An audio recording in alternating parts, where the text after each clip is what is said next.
ರೇಣುಕಾಸ್ವಾಮಿ ಕೊಲೆ ಕೇಸ್ನಲ್ಲಿ ಪವಿತ್ರ ಗೌಡ ಪಾತ್ರ ಇಲ್ಲ. ಹಲ್ಲೆ ನಡೆದ ಸ್ಥಳಕ್ಕೆ ಹೋದಾಗ ಚಪ್ಪಲಿಯಿಂದ ಹೊಡೆದಿದ್ದಾರೆ.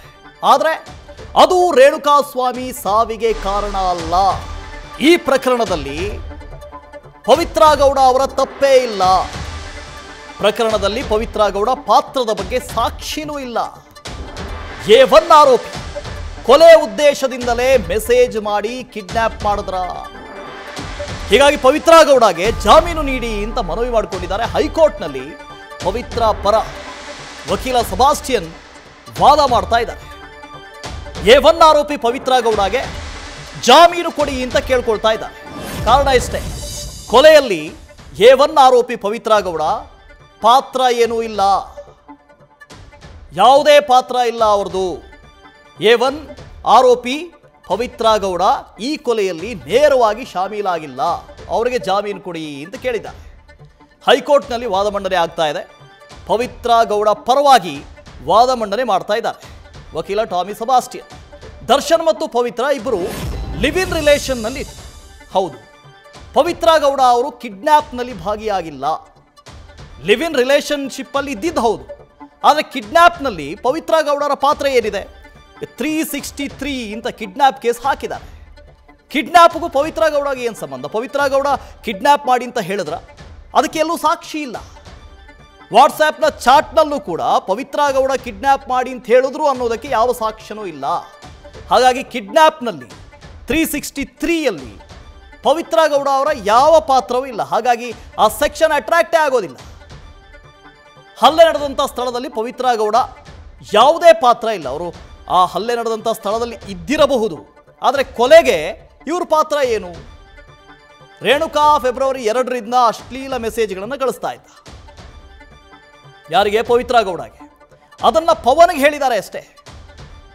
ಹೀಗೆ ನನಗೊಂದು ಅಶ್ಲೀಲವಾದಂಥ ಮೆಸೇಜ್ಗಳು ಬರ್ತಾ ಇದ್ದಾವೆ, ಇಂತಿಂಥ ಅಕೌಂಟು ಅಂತ ಪವನ್ ಹತ್ರ ಹೇಳಿದ್ದಾರೆ. ಆದರೆ ಕಿಡ್ನ್ಯಾಪ್ ಮಾಡಿ ಅಂತ ಹೇಳಿಲ್ಲ ಪವಿತ್ರ ಗೌಡ. ಮತ್ತೆ ಯಾಕೆ ಅವ್ರ ಮೇಲೆ ಕಿಡ್ನ್ಯಾಪಿಂಗ್ ಪ್ರಕರಣ ದಾಖಲಾಗಿದೆ? 363 ಯಾಕೆ ಅಟ್ರಾಕ್ಟ್ ಆಗುತ್ತೆ? ಇವ್ರಿಗೆ ಸಂಬಂಧನೇ ಇಲ್ಲ, ಗೊತ್ತೇ ಇಲ್ಲ ಕಿಡ್ನ್ಯಾಪ್ ಮಾಡಿದ್ದು. ಪವನ್ ಸೂಚನೆ ಮೇರೆಗೆ ಕಿಡ್ನ್ಯಾಪ್ ಮಾಡಲಾಗಿದೆಯಾ? ಇದು ಜಡ್ಜ್ ಕೇಳುವಂತ ಪ್ರಶ್ನೆ. ಪವನ್ ಸೂಚನೆ ಮೇರೆಗೆ ಕಿಡ್ನ್ಯಾಪ್ ಮಾಡಿದಾರಾ ಅಂತ ಜಡ್ಜ್ ಕೇಳ್ತಾರೆ. ರೇಣುಕಾಸ್ವಾಮಿ ಫೆಬ್ರವರಿ 2ರಿಂದ ಹಲವು ಅಶ್ಲೀಲ ಮೆಸೇಜ್ಗಳನ್ನು ಮಾಡಿದ್ದಾನೆ. ದರ್ಶನ್ ಸೂಚನೆ ಮೇರೆಗೆ ಪವನ್ ರಾಘವೇಂದ್ರಂಗೆ ಹೇಳಿ ಕಿಡ್ನ್ಯಾಪ್ ಮಾಡಿಸಿದ್ದಾರೆ. ಇದರಲ್ಲಿ ಪವಿತ್ರ ಗೌಡ, A1 ಆರೋಪಿ ಪವಿತ್ರ ಗೌಡ ಅವರ ಯಾವ ಪಾತ್ರವೂ ಇಲ್ಲ. ಮೆಸೇಜ್ ಬಂದಿದೆ ಫೆಬ್ರವರಿ 2ಕ್ಕೆ, ಅದನ್ನ ಪವನ್ಗೆ ಹೇಳಿದ್ದಾರೆ. ಪವನ್ ಕೆಲಸದಾತ. ಪವಿತ್ರ ಗೌಡ ಅವರ ಬೊಟಿಕ್ನಲ್ಲಿ ಕೆಲಸ ಮಾಡ್ತಾ ಇರ್ತಾನೆ ಪವನ್. ಆ ಪವನ್ಗೆ ಹೇಳ್ತಾರೆ ಪವಿತ್ರ ಗೌಡ, ಇಂತಿಂಥದ್ದು ಒಂದು ನೋಡಪ್ಪ, ಇನ್ಸ್ಟಾಗ್ರಾಮ್ನಲ್ಲಿ ಮೆಸೇಜ್ ಬರ್ತಾ ಇದೆ, ಅದು ಅಶ್ಲೀಲವಾದಂಥ ಮೆಸೇಜ್ ಬರ್ತಾ ಇದೆ ಅಂತ. ಈ ಪವನ್ ದರ್ಶನ್ಗೆ ಹೇಳಿರೋದು. ಇದರಲ್ಲಿ ಪವಿತ್ರ ಗೌಡ ಪಾತ್ರ ಏನಿದೆ? ದರ್ಶನ್ ಪವನ್ಗೆ ಹೇಳಿ, ಪವನ್ ರಾಘವೇಂದ್ರಂಗೆ ಹೇಳಿ, ರಾಘವೇಂದ್ರ ಚಿತ್ರದುರ್ಗದ ದರ್ಶನ ಅಭಿಮಾನಿಗಳ ಸಂಘದ ಅಧ್ಯಕ್ಷ, ಅವ್ರಿಗೆ ಹೇಳಿ ಕಿಡ್ನ್ಯಾಪ್ ಮಾಡಿಸಿದ್ದಾರೆ.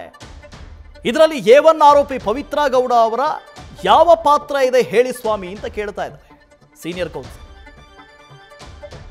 ಕಿಡ್ನ್ಯಾಪು, ಹಲ್ಲೆ, ಈ ಹಲ್ಲೆಯಿಂದಾಗಿ ರೇಣುಕಾಸ್ವಾಮಿ ಸಾವನ್ನಪ್ಪಿದಾರಾ? ಪವಿತ್ರ ಗೌಡ ಚಪ್ಪಲಿಯಿಂದ ಹೊಡೆದಿರ್ಬೋದು, ಆ ಚಪ್ಪಲಿಯಿಂದ ಹೊಡೆದಿದ್ರಿಂದ ಸಾವನ್ನಪ್ಪಿದಾರಾ? ಹೌದು ಅನ್ನೋದಕ್ಕೆ ಯಾವ ಸಾಕ್ಷಿನೂ ಇಲ್ಲ. ಹೀಗಿರಬೇಕಾದ್ರೆ ನನ್ನ ಕಕ್ಷಿದಾರೆ ಪವಿತ್ರ ಗೌಡಗೆ ಜಾಮೀನು ಕೊಡಿ ಅಂತ ಕೇಳ್ತಾ ಇದ್ದಾರೆ. ಪವಿತ್ರ ಗೌಡ ಅವರ ಯಾವ ಪಾತ್ರನೂ ಇಲ್ಲ, ಸಾವನ್ನಪ್ಪೋದಕ್ಕೂ ಯಾವ ಪಾತ್ರನೂ ಇಲ್ಲ. ಚಿಕ್ಕಣ್ಣ, ನವೀನ್ ಹಾಗೂ ಯಶಸ್ಸು ಹೇಳಿಕೆಯನ್ನು ಆಧರಿಸಿ ವಾದ ಮಂಡಿಸ್ತಾ ಇದ್ದಾರೆ. ಇಲ್ಲಿ ಯಾವುದೇ ಸಂಚು ನಡೆದಿಲ್ಲ. Criminal conspiracy 120B, 120A, red with 120B ಇದನ್ನೆಲ್ಲ ಹಾಕಿದ್ದಾರೆ. ಇದರಲ್ಲಿ ಕ್ರಿಮಿನಲ್ ಕಾನ್ಸ್ಪಿರಸಿ ಎಲ್ಲಿಂದ ಬರುತ್ತೆ? ಇಲ್ವೇ ಇಲ್ವಲ್ಲ. ಈ ರೀತಿಯಾಗಿ ವಾದ ಮಂಡನೆ ಮಾಡ್ತಾ ಇದ್ದಾರೆ.